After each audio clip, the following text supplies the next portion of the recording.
আমি আমার ভোট দিতে পারিনি মাই লর্ড, আমার জায়গায় ছাপ্পা দেওয়া হয়েছে। এই নির্বাচনকে অবৈধ ঘোষণা করতে হবে এবং নতুন করে নির্বাচন করতে হবে। রি-ইলেকশন কোনো মজার ব্যাপার নয়। আপনি জানেন এটা করতে কত খরচা হতে পারে? পুলিশ 10,000 টাকা খরচ করবে তাকে ধরার জন্য যে 100 টাকা চুরি করবে, বা তার থেকেও বেশি যে কেলেঙ্কারি করেছে তাকে ধরার জন্য সরকার পদক্ষেপ নেবে। কিন্তু এখন সেসবের সময় নয় মাই লর্ড, এখন জনগণকে বাঁচানোর সময়। ইলেকশন কমিশনের কি বলার আছে? উনি যখন বললেন ওনার ভোটটা ছাপ্পা দেওয়া হয়েছে, তখন ওনাকে ভোট দিতে বলা হয়। কিন্তু সমস্যা হচ্ছে এখন অনেক মানুষই একই দাবি করছে। এখন যদি সবাই একই দাবি করতে থাকে তাহলে এই সমস্যার সমাধান কিভাবে হবে? প্রতিটা এলাকায় প্রায় 2000-এর বেশি মানুষ এই বিষয়ে মামলা দায়ের করেছে মাই লর্ড। তাহলে ভাবুন যারা ভোটে জিতেছে তারা কত পরিমাণে ভোট ছাপ্পা দিয়েছে মাই লর্ড। এটাই বদলের সময় মাই লর্ড। আমার একটা প্রশ্ন আছে মাই লর্ড, অবৈধভাবে যদি ভোট হয়েই থাকে গণনার সময় আমরা আলাদা করব কি করে? মানুষ যদি এ ব্যাপারে সচেতন না হয় তাহলে আমরা কি করতে পারি? 2016 সালের তামিলনাড়ু ইলেকশনে মাত্র 2,60,000 মানুষ ভোট দিয়েছিলেন, আর তার উপরে ভিত্তি করেই সরকার গঠিত হয়। কিন্তু এরই মধ্যে মামলা দায়ের করেন প্রায় 3,45,000 মানুষ। কিন্তু এখন তো বিষয়টাকে আর আটকানো সম্ভব নয়। গভর্নরের ভবনে শপথ অনুষ্ঠান চলছে। অতএব আপনাদেরকে দ্রুত সিদ্ধান্ত নিতে হবে। আপনারা এখানে সবাই এসেছেন, এজন্য আমি খুব খুশি হয়েছি। ইলেকশন কমিশনের এই বিষয়ে বক্তব্য কি? 1975 সালে ভারতের প্রধানমন্ত্রী মিসেস ইন্দিরা গান্ধীর সময়ও এরকম একটা ঘটনা ঘটেছিল। বরেলিতে এরকমই একটা মিটিং হচ্ছিল, আর এই মিটিং চলাকালীনই হঠাৎ করে এলাহাবাদ হাইকোর্ট জানায় মিটিং শুরু করার আগে কোর্টের পারমিশন নিতে হবে। এটা জনগণের বিশ্বাসের ব্যাপার মাই লর্ড। বিশ্বাস যে আমাদের এই গণতান্ত্রিক দেশে 5 বছর অন্তর নির্বাচনের মাধ্যমে সঠিক সরকার নির্বাচিত হবে। শুধুমাত্র কয়েকজন অনৈতিক মানুষের জন্য ভারতবর্ষের গণতান্ত্রিক ব্যবস্থা নষ্ট হতে পারে না মাই লর্ড। আমি মা শিলামণি শপথ গ্রহণ করছি।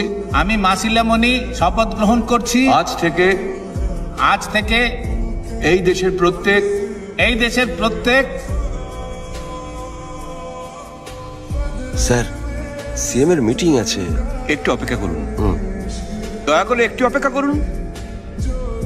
ওকে মিস্টার মাসিলামণি, হাইকোর্ট আর ইলেকশন কমিশন এক্ষুনি আমাকে জানালেন যে বিধানসভা ভোট হওয়ার কথা ছিল 22শে ফেব্রুয়ারি 2019-এ, সেটা বাতিল করা হয়েছে।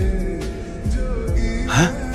পরবর্তী ভোট গ্রহণ হতে চলেছে আগামী 15 দিনের মধ্যে। আর এরকম পরিস্থিতিতে আমি দুঃখের সঙ্গে জানাচ্ছি এই শপথ গ্রহণ অনুষ্ঠানটি আমাকে বাতিল করতে হলো। ধন্যবাদ সবাইকে।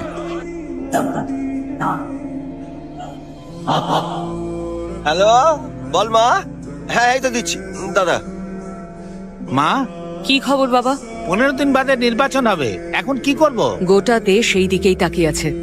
এখন যদি আমরা একটাও ভুল করি, কেসটা কিন্তু আদালতের পক্ষে চলে যাবে।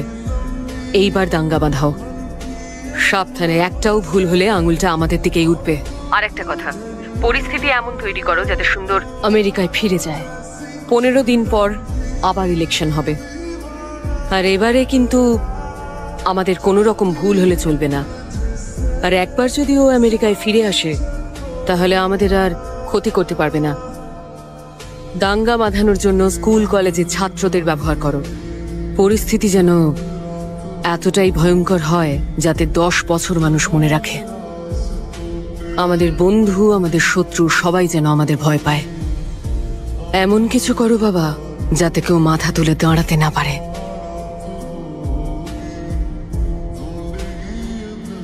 শপথ গ্রহণ অনুষ্ঠানের স্থগিতাদেশ দেওয়ার জন্য গোটা রাজ্য জুড়েই বিশৃঙ্খলা সৃষ্টি হয়েছে। গোটা রাজ্য জুড়েই যেন একটা সন্ত্রাসের চেহারা আমরা দেখতে পাচ্ছি। বিভিন্ন জায়গায় 144 ধারা জারি করা হয়েছে।